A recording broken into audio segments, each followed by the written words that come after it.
How many of you have noticed stores closing in your communities here in New Hampshire? And why are they closing? Amazon. Amazon, that's right. Amazon is sucking up another $20 billion in business every year, and that's now tipping 30% of American malls and 30% of Main Street stores into obsolescence. Now, unfortunately, working as a retail worker, cashier is the most common job here in New Hampshire and in our economy. The average retail worker is a 39-year-old woman making between $11 and $12 an hour.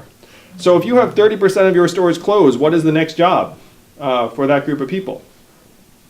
There are thousands of call center workers here in New Hampshire. Google recently demonstrated AI that can replace that job in the next 2 or 3 years. Now, I talk about truck driving because there are 3.5 million truck drivers around the country. I was just with one in Iowa this weekend.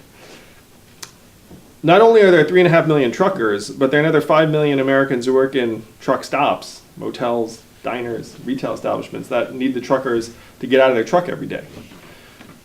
On the other side of the country in Silicon Valley, my friends are working on trucks that can drive themselves. They tell me they're 98% of the way there. Why are they working so hard on it? For the most American of reasons, money. Because the pot of gold to automate truck driving is $168 billion per year. And not just labor costs, but equipment utilization, because the trucks can drive 24/7, fuel efficiency, because the trucks can convoy up and cut down the wind resistance, fewer accidents, and on and on. So they tell me they're 98% of the way there, and they think they can get the last 2% in the next 5 to 10 years. That's going to be an utter disaster for people here in New Hampshire and around the country.